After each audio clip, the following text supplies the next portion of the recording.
Transfer news, Manchester United, silly season, ins, outs. Who would you sign if you were Erik ten Hag?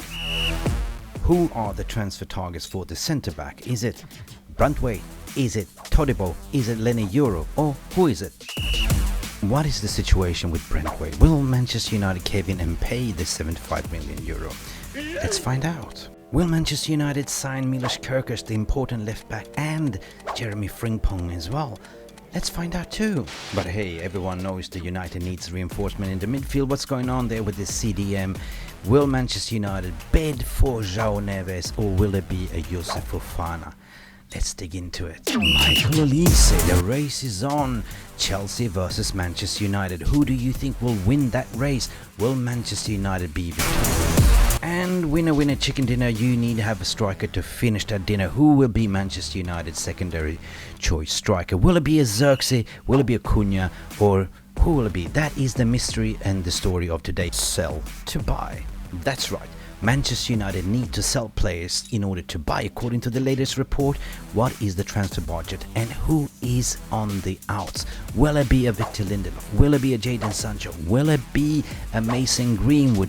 We don't know, and that's why we love the transfer season. Please get into the game because here we bid. Let's bid. Hello and welcome back to Mufc Realist TV Sunday edition. It's silly season, it's transfer season, and everyone's lips is talking about transfers. And this is Mick Ruby with a transfer Walkand Talk. This is the Transfer Corner, the done deal show as well from Mufc Realist TV. And of course, we're going to talk about what is going on with Brantwaith, what's going on with the centre-backs positions.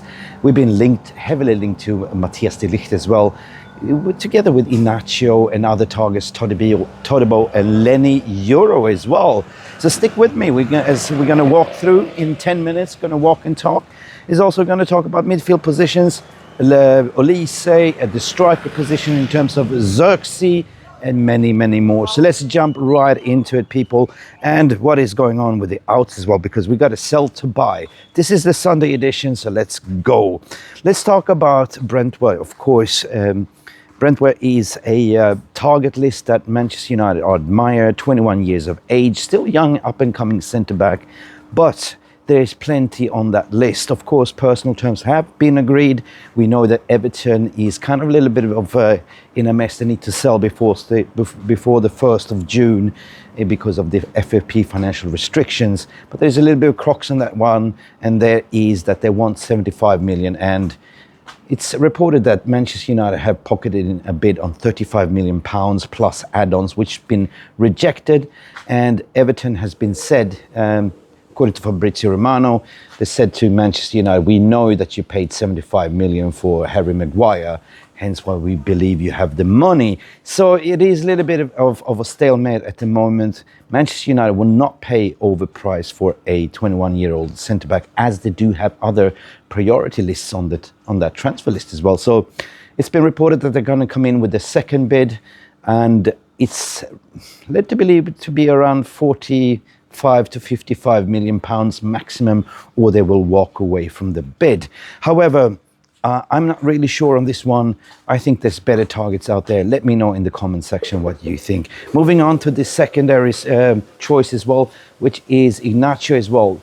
There's I would say that it's not really second choice, but he's part of that list. 40 million, from Sporting Lisbon.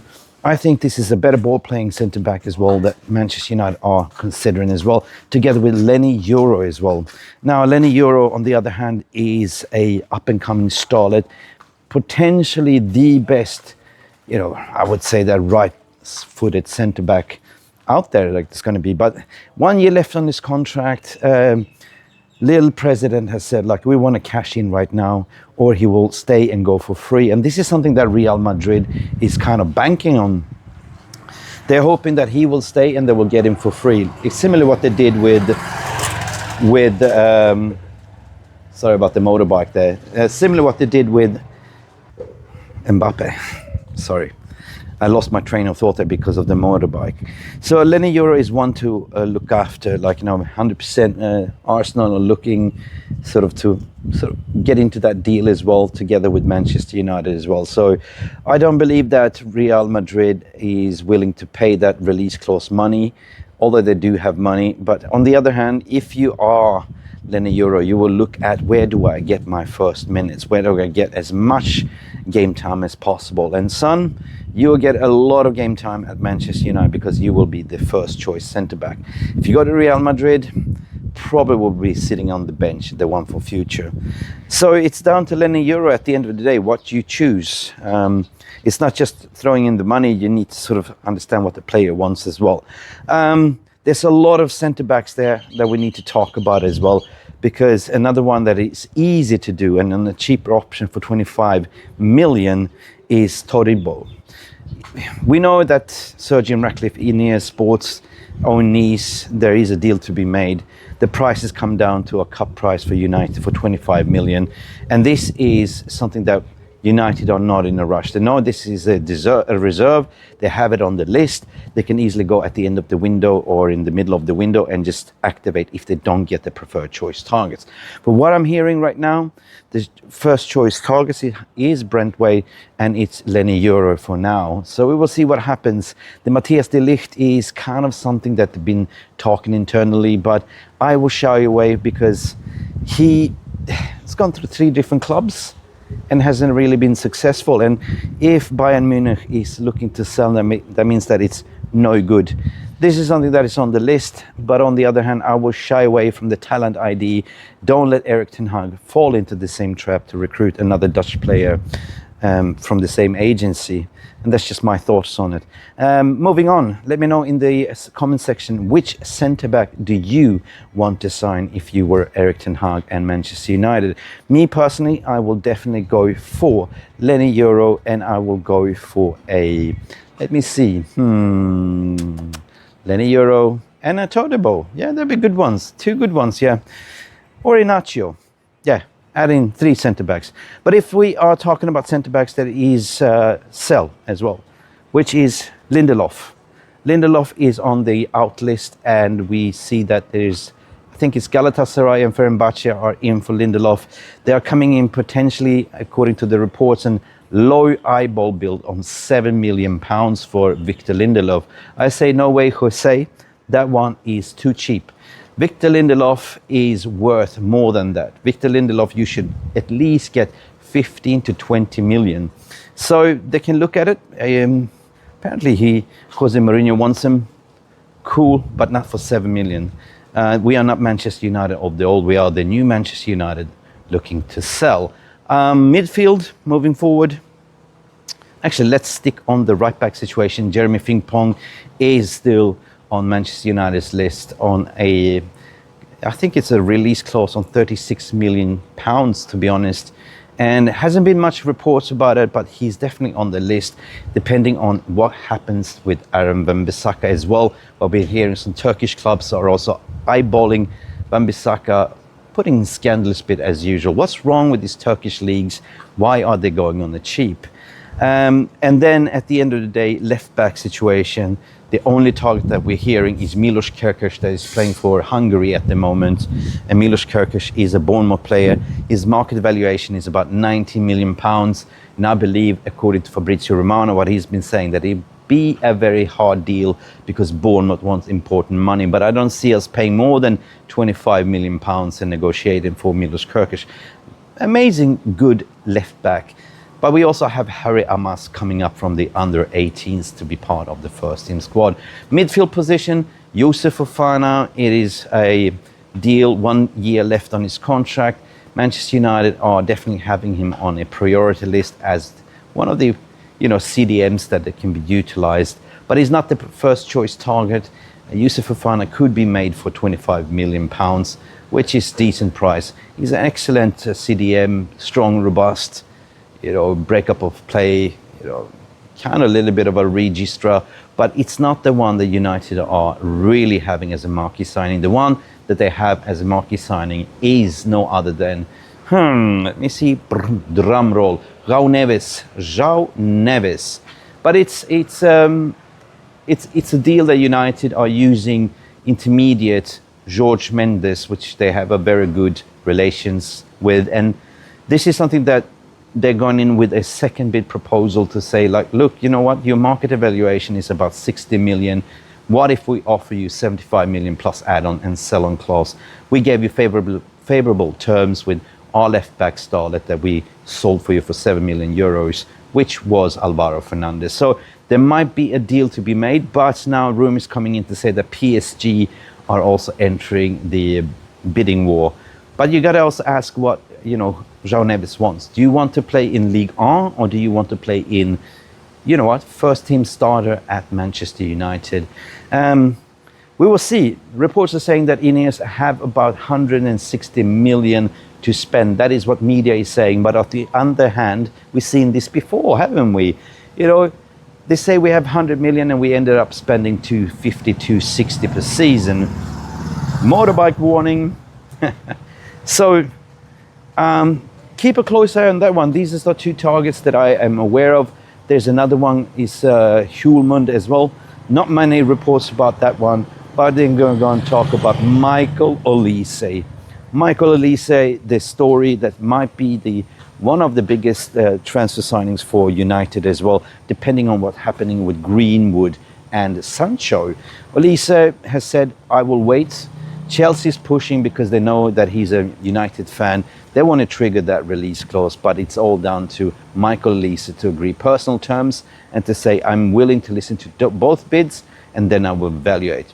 At the end of the day, I think that if Micheal Olise is a Man United fan, he will choose Manchester United. So this is one to look after as well.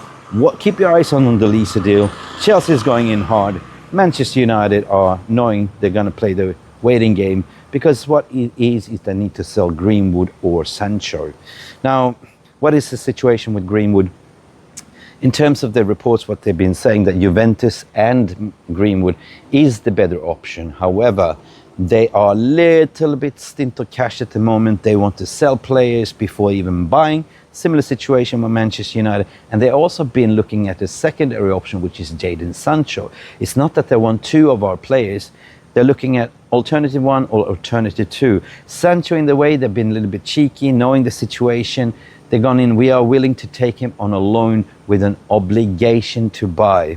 But Manchester United is in a position that need money, so I don't think this will happen. Another one, that Sevilla has been coming in with a bid. Also, it's true, Sevilla is also entering the race for Greenwood. And reports coming out from Spain as well, from also to say that there is a 25 million pound proposal on the bid for Sevilla, which is far low from the evaluation, because Manchester United has set 40 million pounds cash up front or some similar solution. We will see how that one will transpire. Who would you think will go first, Jadon Sancho, or will it be a Greenwood? Regarding Greenwood as well and Sancho, if they don't manage to sell them, what will they do? Will they loan them up again? Or will they have to return them back to United to be part of the squad?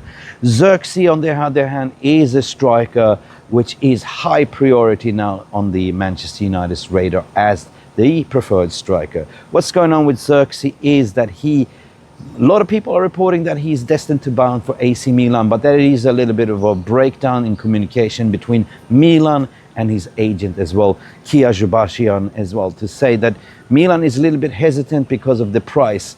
They're willing to pay their release clause, but what it comes down to, what I reported on Mufc Realist TV website, is that there is a breakdown between the communication between Zirkzee's agent and Milan itself.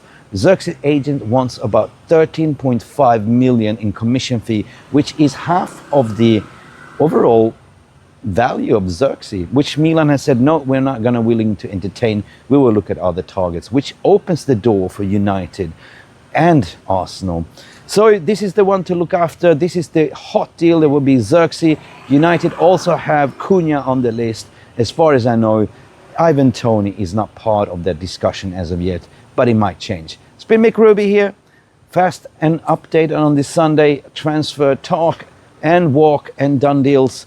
Listen, stay tuned. Go to check out Mufc Realist TV. Follow all the latest transfer news, and we will soon launch the transfer rating hotometer, where you can follow and predict the transfers, and it becomes a done deal. Thank you for watching. Enjoy the rest of your Sunday. See you to the next one. And by the way, England is playing today. Let me know your score prediction.